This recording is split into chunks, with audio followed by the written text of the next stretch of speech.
lograr, yo creo que sí lo vamos a lograr, generalmente lo hacemos todo el año, ver acciones cambiarias y defensas, es decir, lo que queda del programa de cambiario en dos clases, esta y la próxima.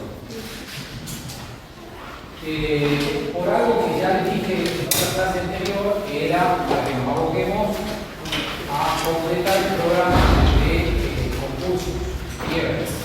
¿Ustedes ya han entrado en quiebras? No, no sé qué. Entonces, vamos a tener que dar los 3 quiebras para poder avanzar en el programa. Así que bueno, como siempre les pido que lean para que aprovechen la clase. No vamos a dar minuciosamente todos los temas porque no hay tiempo y espacio. Me interrumpen si es que no entienden algo. La primera parte, que es la bolilla 11, vamos a decir hoy algunas cosas de corte procesal, pero lo que es el fondo del ejercicio de las acciones, muchos conceptos ya se dieron en clase.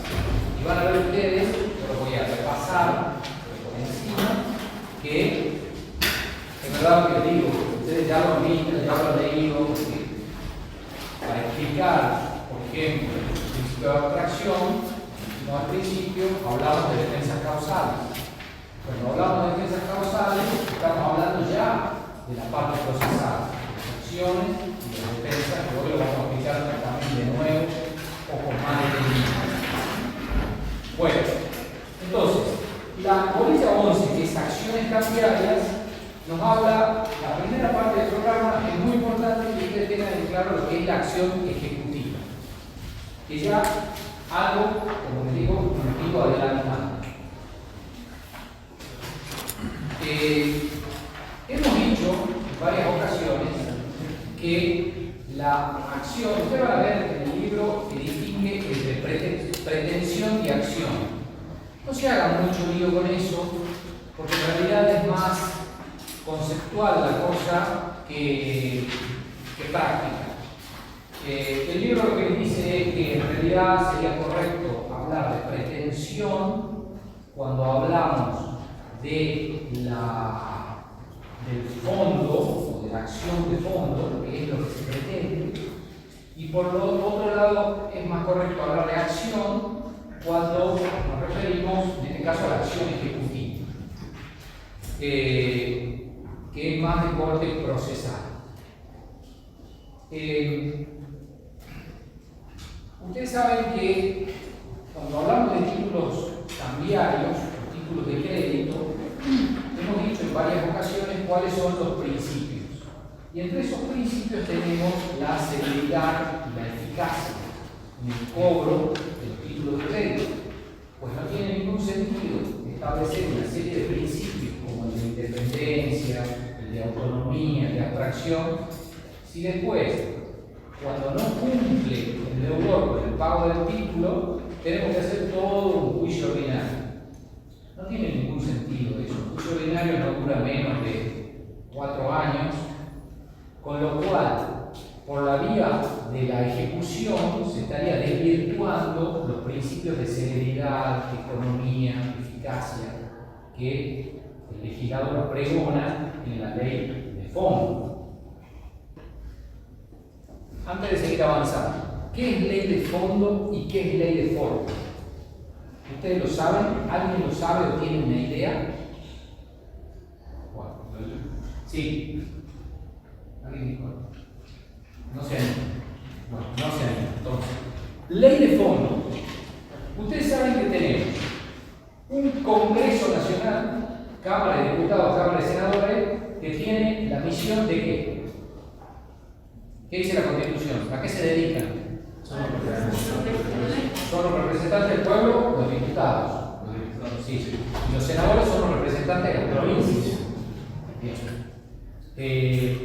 Bueno, y los legisladores, senadores y diputados, ¿qué hacen? Bien. Elaboran proyectos de ley y después la sanción. ¿Y la promulga quién? El Poder Ejecutivo. Bien. Hasta ahí estamos bien. Eso es derecho constitucional. Bien. Y entonces, ¿para qué las provincias tienen legislaturas? Si las leyes las hace el Congreso, Son autónomos. son autónomas. Bien. ¿Qué nació primero? ¿La nación o la provincia? La provincia. Por voluntad de elección de las provincias que la componen. Son preexistentes. Las provincias crean la nación y al crearlas delegan facultades que les son originarias. Entre esas facultades que delegan las provincias está la facultad de legislar leyes nacionales o de fondo. Entonces, el decreto ley que regula materia cambiaria, pagaré y letra de cambio, ¿es una ley de fondo o de forma? De fondo. De fondo. ¿Quién la sanciona? El Congreso. El Congreso Nacional. Bien. Lo mismo la ley de cheque. Ahora, las provincias se reservaron para sí, en ese momento, cuando se crea la nación, delegan algunas facultades, pero se reservan otras para sí. Como por ejemplo, la legislación de forma. ¿Cuál es la legislación de forma adjetiva? Como contrapunto a la de fondo o sustantiva. Yo les doy estas palabras para que ustedes cuando lean el libro sepan de qué se está hablando. De fondo, sustantiva, son las leyes que dicta el Congreso, y de forma o adjetivas son las leyes procesales que sancionan las provincias. Entonces, vamos a tener un código procesal nacional para todo lo que es competencia federal, porque también tenemos tribunales federales y tribunales locales, provinciales. Y vamos a tener tantos códigos de procedimiento como provincias existen. Es decir, cada provincia tiene sancionado su código de procedimiento, que es este. Este es el código de procedimiento de la provincia que lo sancionó la legislatura local. De esta forma, cuando tenemos un título de crédito, cuando tenemos un pagaré, una letra de cambio, que están legislados en una ley de fondo, para hacer valer los derechos incorporados en el título, necesitamos iniciar un juicio frente al incumplimiento del deudor. Para ello tenemos que recurrir a los tribunales de la provincia. Y cuando recurrimos a los tribunales de la provincia, nos vamos al código de procedimiento de la provincia, que regula, entre varios juicios, el juicio ejecutivo, que es por donde nosotros vamos a vehiculizar nuestro reclamo. Es decir, la pretensión va por juicio ejecutivo. Puede ir también por juicio ordinario, ya lo vamos a explicar. Es decir, no es que sí o sí ustedes tienen la obligación de iniciar un juicio ejecutivo para el cobro de un título de crédito, pero ciertamente es lo más conveniente. Bien.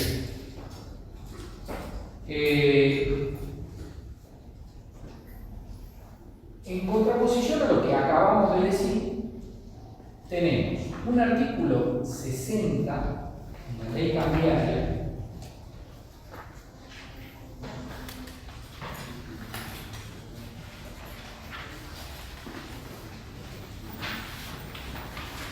que dice: la letra de cambio debidamente protestada es título ejecutivo para accionar por el importe de capital y accesorios conforme a lo dispuesto en los artículos 52, 53 y 56. La letra de cambio debidamente protestada es título ejecutivo. Entonces, ustedes dirán, pero entonces, esta ley que es de fondo avanza sobre materia procesal. que está reservada a las provincias. Porque decir que la letra de cambio es un título ejecutivo incumbe a las provincias, que no han delegado la facultad en la nación para legislar sobre materia procesal. ¿Me siguen con ese razonamiento? Sin embargo, la Corte y la doctrina coincide con esto, ha dicho que hay ciertos casos como este en que la nación puede inmiscuirse o legislar sobre cuestiones de forma para garantizar el ejercicio de los derechos consagrados en una ley de fondo.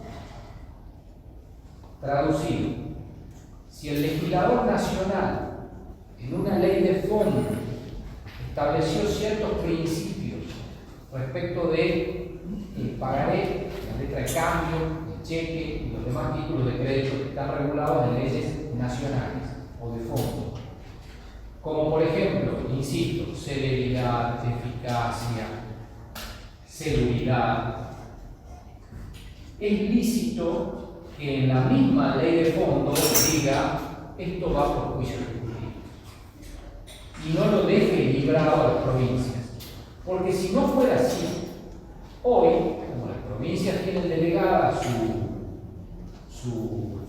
reservada la facultad de aplicar los códigos de forma procesales, podríamos tener que en Córdoba va por juicio ordinario, en Buenos Aires también y en Jujuy va por juicio ejecutivo. ¿Se entiende? Para evitar este cambalache que sería no legislar en la ley de fondo sobre una forma de ejercer los derechos incorporados en el título frente al incumplimiento del deudor, es que el legislador incorpore este artículo 60, validado por la Corte. A pesar de que el legislador nacional avanza sobre competencias reservadas a las provincias, este artículo no es inconstitucional. ¿Sí? Así encontramos muchas leyes de fondo, incluso el Código Civil Comercial, que legislan sobre cuestiones procesales, pero siempre con este cuidado, que sea esa cuestión procesal introducida sea para garantizar el ejercicio de los derechos incorporados en la ley de fondo. Si esto no fuera así, si no hay una conexión entre ambas cuestiones, la legislación sobre un tema procesal por parte de la nación sería tachado de inconstitucional. No es que el Congreso puede siempre avanzar o legislar sobre materia procesal. ¿Sí? Pero en este caso, esa es la explicación. Bueno, entonces, decir que podemos elegir la vía ejecutiva, pero también podemos elegir la vía ordinaria. Están disponibles los procesos. Ahora, la diferencia es abismal entre un proceso y el otro. Porque si yo inicio el juicio ordinario, por lo pronto, por decirles un ejemplo, el traslado de la demanda, es decir, para que el demandado conteste, en el juicio ordinario son 15 días hábiles. El traslado de la demanda en el juicio ejecutivo son 5 días hábiles. En juicio ejecutivo tenemos un elenco de defensas, que ya vamos a ver, que es como un número cerrado. Fuera de eso, nada se puede oponer como defensa. En el juicio ordinario no hay límites. Los tiempos ciertamente son diferentes y la posibilidad de incorporar pruebas en un proceso y otro, en el juicio ejecutivo, está restringida, mientras que en el juicio ordinario no. Para darles más o menos un ejemplo, depende del juzgado, depende de varias cuestiones, digamos, depende de la energía que el actor le ponga en el proceso y demás, pero en un juicio ordinario difícilmente tengamos una sentencia antes de 3 años, siendo optimistas, y en el juicio ejecutivo podemos tener sentencia a los 7 o 8 meses. Esa es la diferencia. Bien. Entonces, a la hora de elegir por dónde vamos, lo lógico y lo sensato sería elegir el juicio ejecutivo. ¿Cuál es la única ventaja que le veo a un juicio ordinario? Es esto que también creo que ya lo hemos explicado, que es que la sentencia dictada en el juicio ejecutivo hace cosa juzgada formal, mientras que la sentencia dictada en un juicio ordinario hace cosa juzgada material. Y ustedes dirán, ¿Cuál es la diferencia? ¿qué es cosa juzgada? ¿Qué es cosa juzgada? Hay un programa, ¿no? Que dice cosa juzgada. No quiere noticias. Cosa juzgada. La cosa juzgada es un modo de dar seguridad jurídica. Y para que exista cosa juzgada, tiene que haber una triple identidad. Perdón, eso es para que prospere la excepción de cosa juzgada. Cosa juzgada es cuando contra esa sentencia ya no hay discusión posible. Es inmutable.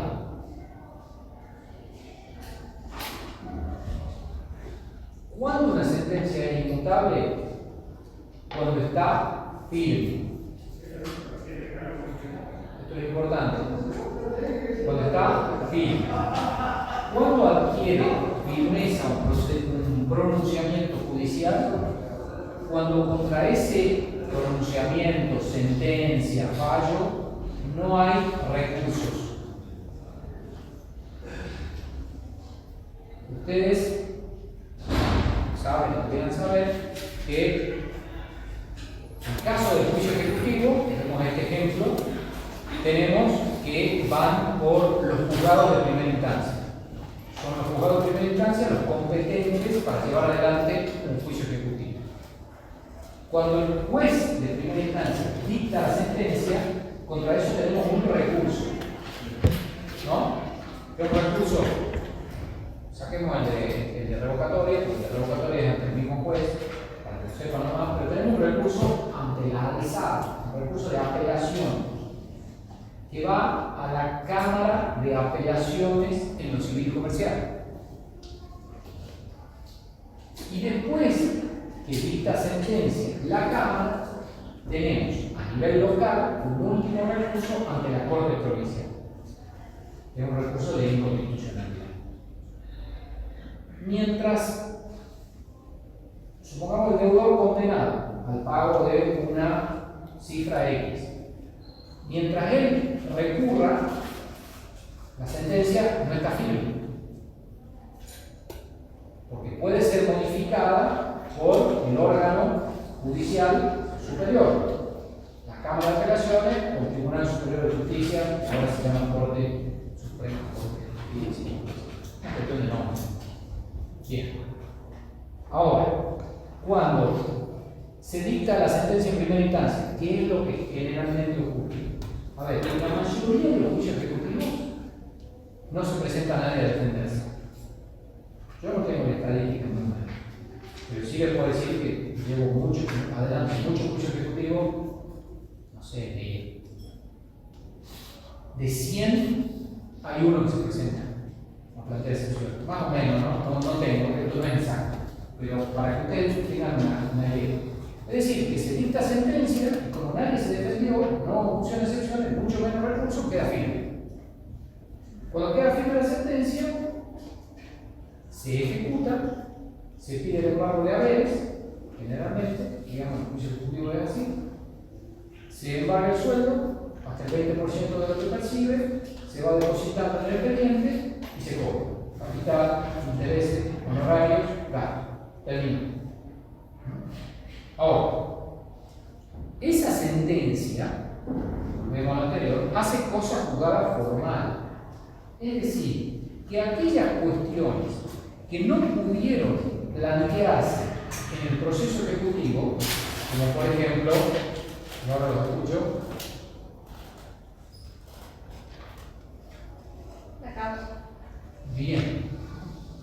las cuestiones atinentes a la causa de la obligación, como lo tenemos restringido en el juicio ejecutivo y para evitar la indefensión, es decir, la afectación del derecho de defensa garantizado en la Constitución Nacional y en la Constitución Provincial, es que la ley procesal dice, bueno, pero hay un juicio ordinario posterior. Lo puede plantear en juicio ordinario posterior.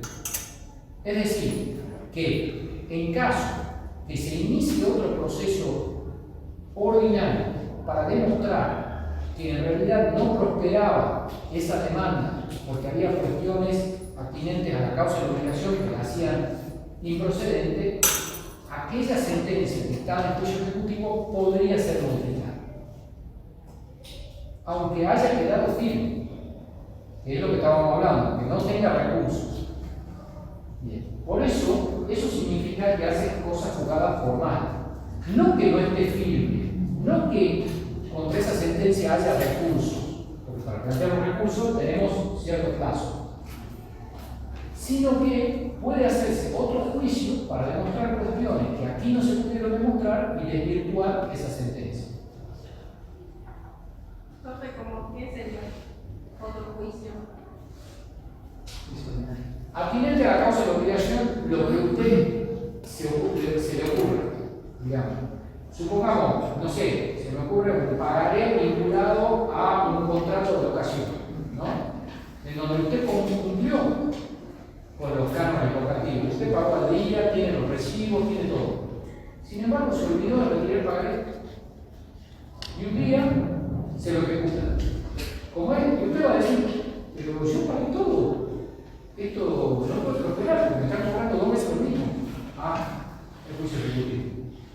Es abstracto el título, no interesa cuál es la causa de la obligación, con lo cual vaya a discutirlo al juicio ordinario concreto. Sería ese un ejemplo. Entonces usted podría iniciar un juicio ordinario posterior para demostrar, presentando todos los recibos, todas las pruebas que tenga a la mano, que usted pagó todos los alquileres y debiera también demostrar la conexión que hay entre ese contrato de alquiler y los pagarés. Es probable que en el mismo contrato haya una cláusula que diga que usted suscribe tantos pagarés como cánones locativos corresponden a esta locación. Entonces ahí será bastante fácil de demostrar, además por la época en que usted firmó los pagarés y la fecha que tiene.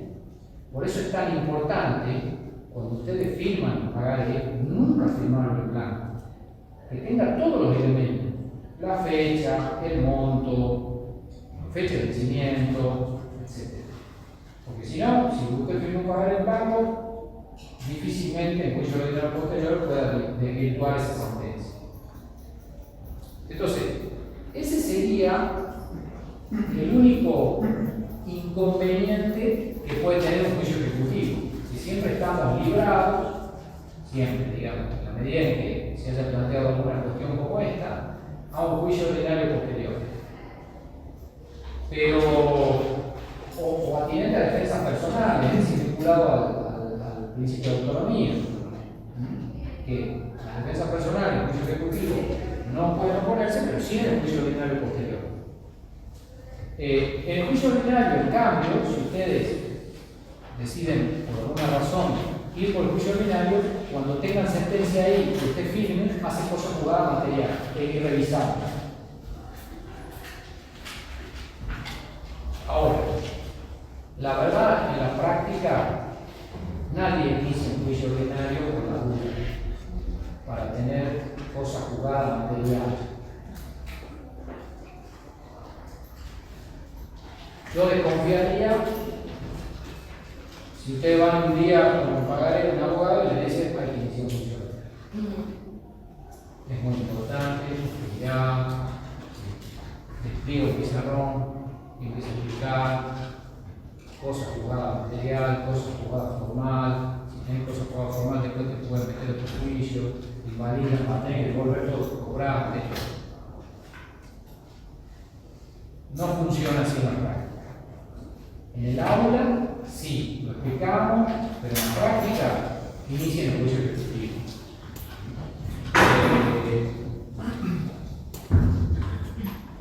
No he visto nunca un juicio ordinario posterior. Nunca. Capaz que algún colega lo haya visto. No digo que no exista. Digo que en 20 y pico años de profesión no he visto nunca un funcionario posterior. Porque generalmente lo que se resuelve por otra vía, si no se debe. Si hay un engaño, si hay una estafa, se resuelve por otra vía. Si ustedes van a un estudio jurídico y le dicen, mire, están explotando un pagaré que yo lo pagué, o esa deuda no la tengo, o esa firma no es mía, bueno, entonces se resolverá por la excepción de falsedad de firma, falsedad de título.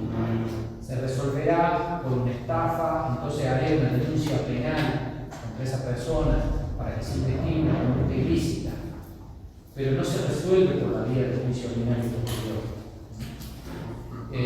Así que bueno, esto es transmitirles más o menos lo que está haciendo acá. Cuando el programa dice acción directa y de regreso, no lo vamos a explicar, porque ya lo saben. Ejercicio de ambas, objeto de las acciones cambiarias, acciones ejercidas por vencimiento, objeto de la acción regresiva anticipada. Simplemente decir, la solidaridad cambiaria, artículo 51. Acción directa y de regreso, artículo 46 para el derecho de cambio, 104 para el pagaré. Objeto de las acciones cambiarias, artículo 51, 52, 53, por ahí. Es decir, capital e intereses y gastos.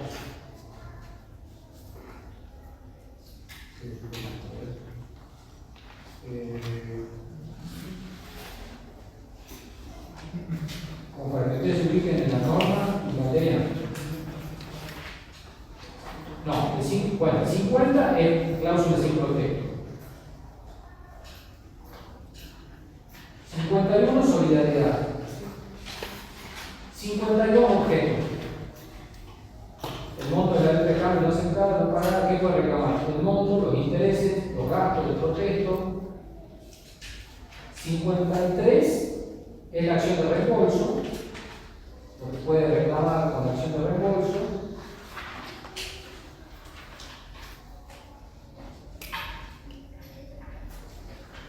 Artículo 54 habla de la acción regresiva.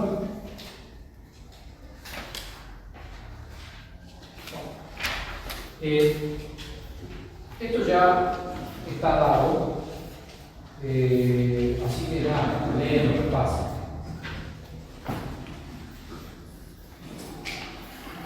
De hecho, la acción de regreso anticipada, una de las situaciones es la que habíamos explicado aquí, que era con la cláusula no aceptable. ¿De acuerdo? ¿No? Bien. Bueno, eso. En la bolilla 12 tenemos defensas sustanciales y principios generales del ordenamiento cambiario, defensas cambiarias, excepciones oponibles en juicio de justicia. A ver.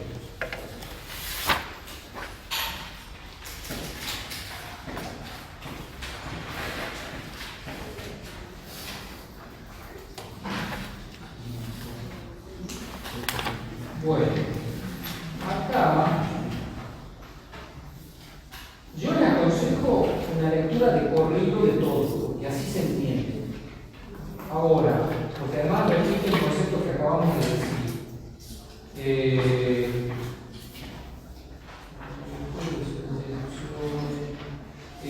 La discusión, digamos, más interesante es con relación a las defensas causales y excepciones oponibles en el juicio, que algo ya hemos dicho. ¿Qué es importante destacar acá? Que lo primero que destacar, primero, el libro de Scuti es viejo. Lo que se dice ahí es viejo. Algunas cosas aplican y muchas no. No podemos dar esta parte sin aludir a lo que es el pagaré de consumo, o lo que es derecho del consumidor, que como consumidor hace un corte transversal en casi todas las, por lo menos las materias de derecho civil y comercial, porque implica un cambio de paradigma en muchas cuestiones que se enseñaban antes, por ejemplo en materia de títulos de crédito. Entonces ustedes van a encontrar que cookie no es que esté mal, sino que hay que saber que esos principios están un poco debilitados por la normativa de defensa del consumidor. Entonces, en el libro lo que dice es: excepciones o defensas causales en juicio ejecutivo no son admisibles, salvo defensas causales y defensas personales, aludiendo tanto al principio de abstracción como al principio de autonomía. ¿Sí? Principio de autonomía, artículo. ¿Qué artículo? De la ley cambiaria. 18. Bien. ¿Y el de independencia? 7. Bien. Artículo 18. Entonces, ese es el principio. En juicio ejecutivo no son oponibles cuestiones que hagan a la causa de obligación por la vigencia del principio de abstracción, y tampoco defensas personales, salvo entre partes directas, dicen algunos autores.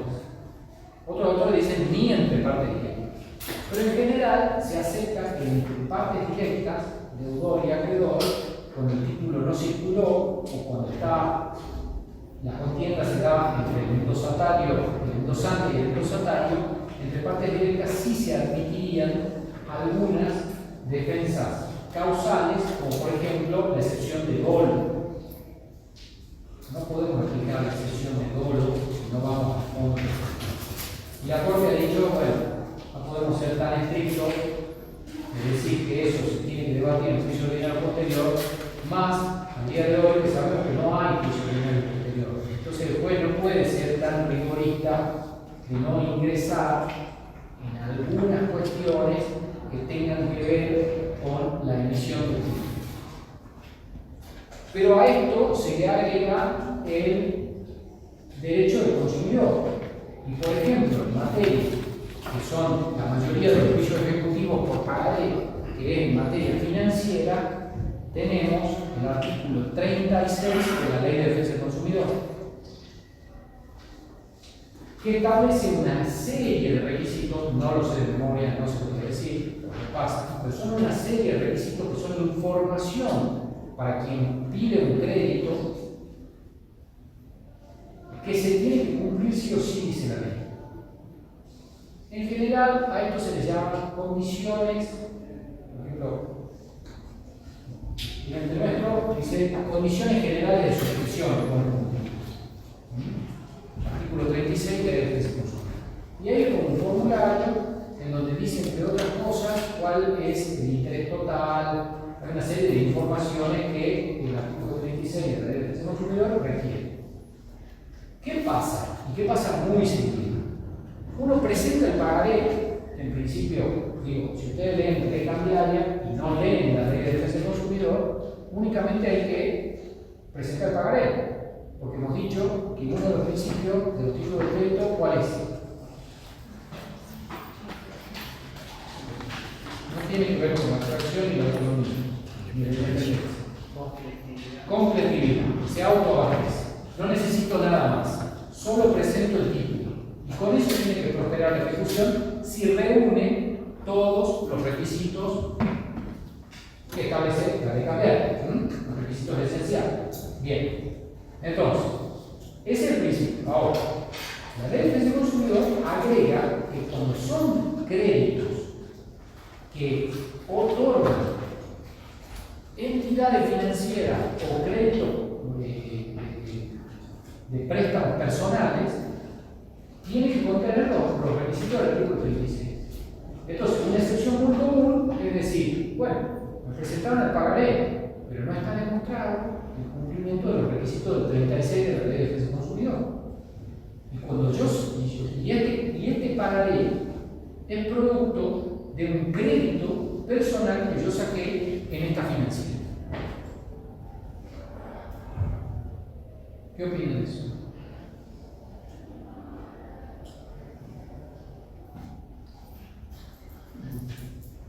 ¿Estamos hablando del principio de atracción o no? Estamos hablando de la causa. Porque si digo de dónde proviene el pagaré, estoy hablando de la causa. Y está vedado el juicio ejecutivo.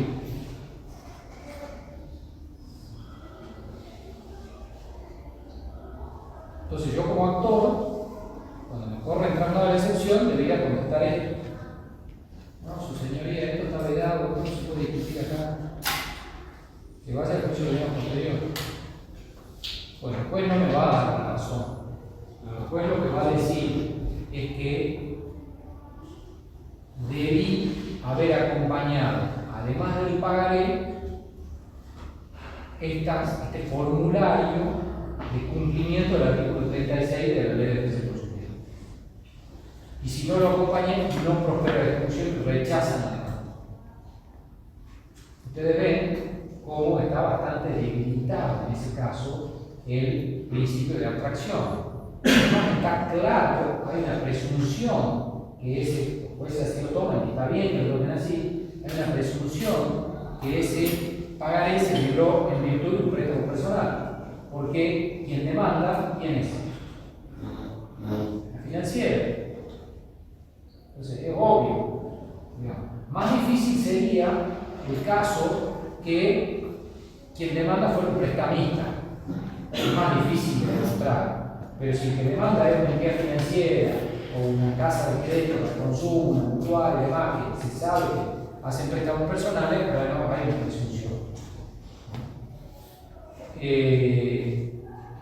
Bueno, como ven entonces,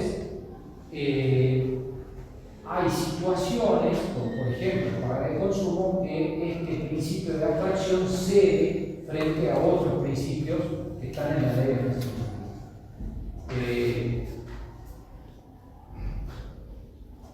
Esa discusión siempre la preguntamos, es importante que lo tengan en cuenta para explicar, digamos, las defensas causales.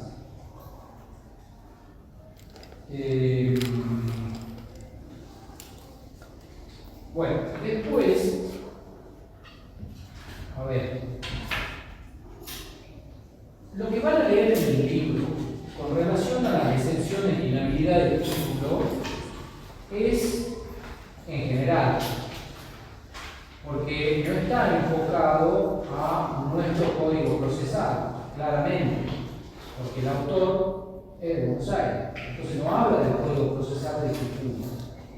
Yo lo que voy a tratar de decirle hoy es cómo funciona la inhabilidad del título en Jujuy y cómo lo dice nuestro código procesal por eso.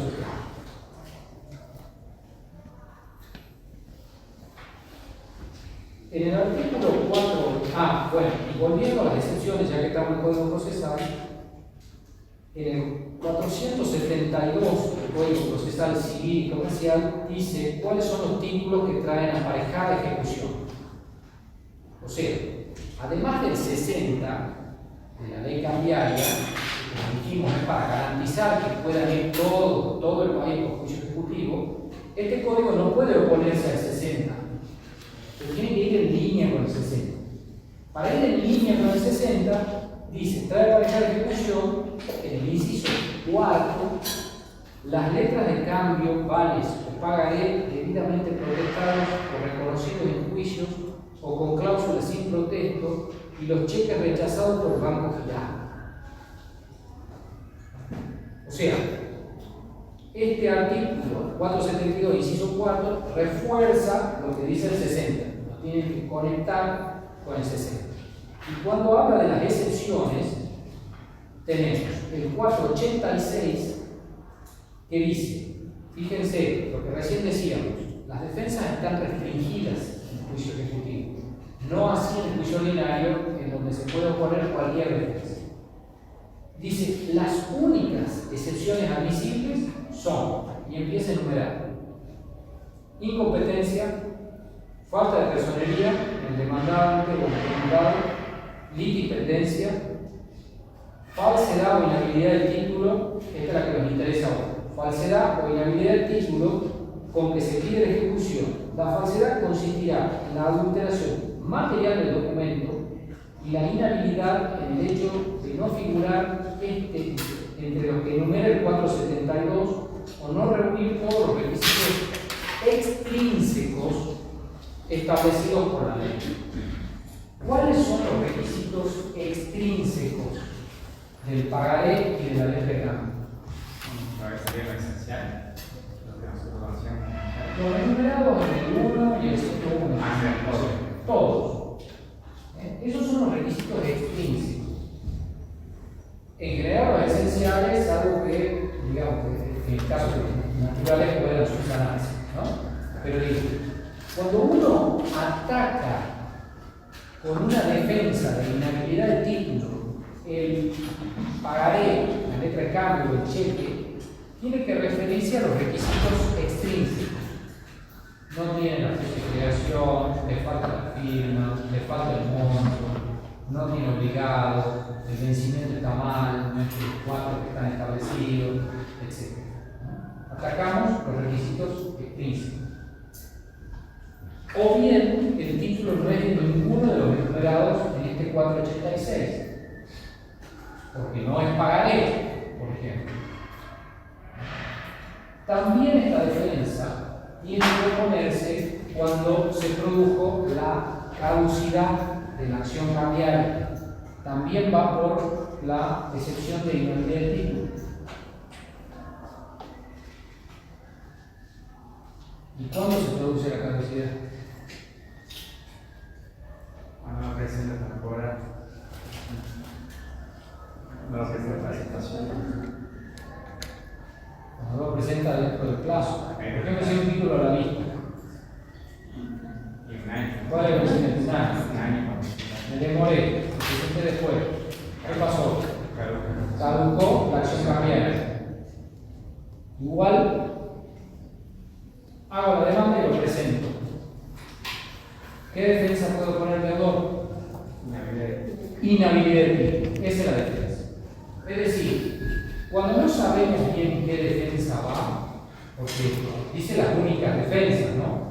Entonces, de pago, no, de independencia, no, cosa jugada, no. Bueno, inhabilidad del título. Es como el comodín, no tan comodín, pero más o menos. Entonces a ustedes cuando le digan, y entonces la de caducidad, ¿por dónde va? Ah, pero no está la excepción de caducidad. Y dice que las únicas defensas oponibles son estas. No, pero va por la inhabilidad. Dijimos en clase que va por la inhabilidad. Bueno, así funciona. La inhabilidad de título, cuando le faltan los requisitos formales, o no es de los títulos que menciona. Y ahí entra la caducidad, ¿se entiende? Porque como caducó, ya no hay acción cambiaria. Bien. Esa entonces es la inhabilidad del título y la falsedad. Ah, otra cosa importante. Cuando estamos avanzando en la excepción de pago, pero es importante que lo sepan. Nunca, pero nunca, se puede oponer en conjunto excepción de inhabilidad del título y excepción de pago parcial.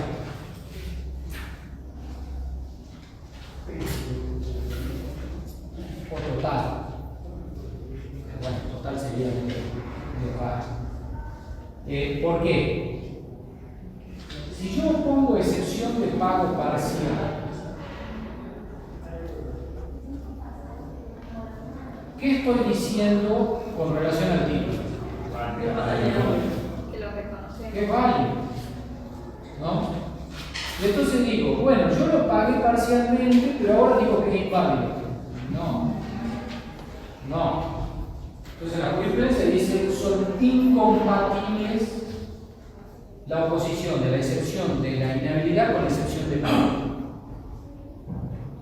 Decídanse, o lo pagaron y no pueden poner inhabilidad, o digan que es inhábil porque no tiene los requisitos y no deben nada. Porque si es inhábil no deben nada. Por lo menos no deben en el marco de la acción cambiar. Bueno, esto es importante, esto es una pregunta, esto es muy práctico. Digamos. Cuando ustedes tengan un caso en donde ustedes crean que van las dos excepciones, no. Ahí lo más es menos. ¿Es inhabilidad o es excepción de pago? Bien. Y la de falsedad es cuando faltan, bueno, en el libro léanlo, es interesante la discusión, ahí habla de falsedad como adulteración material del documento o como una falsedad ideológica. En el caso de nuestro código procesal, la adulteración es material. Porque en el caso de falsedad ideológica va por otro lado, va por la excepción de dolo, va por otro lado. No va como excepción de falsedad. Excepción de falsedad es cuando la firma, por ejemplo, no le pertenece, y en este caso tengan en cuenta una cosa que en algún momento yo se las dije, me iba a pasar, es como estamos en presencia de títulos ejecutivos incluidos en todos los principios que ya repasamos, sería un contrasentido que el actor, el poseedor del título impago, tenga que demostrar que la firma es del deudor, ¿no? Que sería agregar un requisito. Entonces, ya está dicho por toda la jurisprudencia, por lo menos por la gran mayoría de la jurisprudencia, que cuando uno presenta un título para la ejecución, existe una presunción de veracidad de la firma. Esa presunción de veracidad de la firma hace o determina que sea el demandado el que tenga la carga de probar que la firma no le pertenece. ¿Correcto? Yo no tengo que ofrecer por las dudas una pericial caligráfica. Me ha pasado que se presenta el deudor y dice, esa firma no me pertenece y yo no tengo que demostrar nada, porque es el actor el que debe demostrar, de acuerdo al principio de la prueba. Y el actor, como no ofreció la pericia caligráfica, no puede proponer la ejecución. No, es al revés. La teoría de la carga de la prueba, ¿ustedes vieron procesado o no? ¿No ven procesado? No.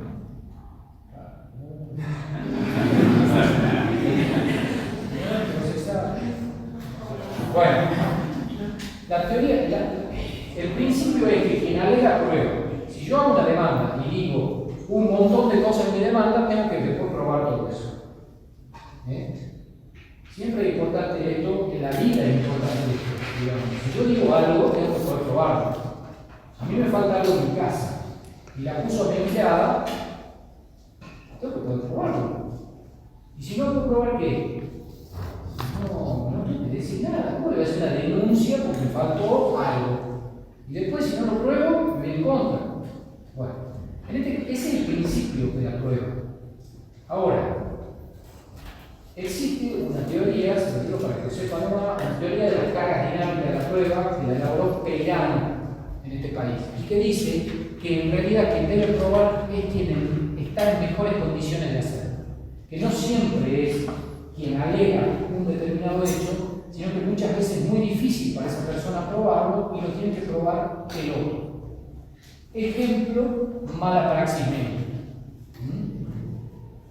Es muy difícil para el paciente probar la mala praxis médica, con lo cual se le exige al sanatorio demandado que él sea el que pruebe que el procedimiento que se llevó a cabo, la operación de esta persona, fue el correcto, que se siguieron los protocolos, que se utilizaron los materiales adecuados, que se hizo el régimen de internación que se tenía que hacer, etc.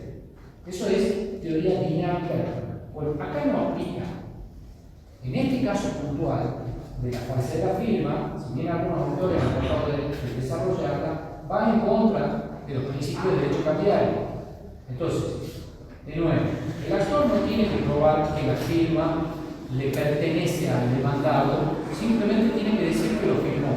Y hay una presunción a favor de esa situación. Por lo tanto, Si el demandado niega la firma y no ofrece la pericial caligráfica para desvirtuarla, no va a triunfar en su excepción de falsedad en este caso.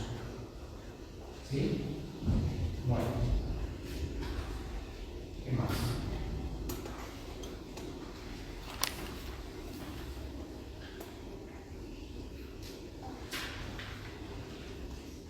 Bueno, nada más. Y ya demasiado solo. 13. Defensa sustancial, excepción de dolo, algo de delito, excepción de pago, es un pago, estas son de pago. La excepción de compensación, como he dicho mil veces, excepción de compensación, extinción de la deuda pendiente de la menor, excepción de quita, bueno, indicar que hay que pagar menos, remisión con el perdonar, prescripción y caducidad, o sea, la verdad es re pago. Excepciones procesales, sí, vale la pena explicarlas. A la bolilla 14 y la 15 es más de lo mismo, la excepción del regresivo de la policía. Le diré, de lo que vale la pena explicar, lo que sigue es las primeritas de la bolilla 13 y la bolilla 14. Todo lo demás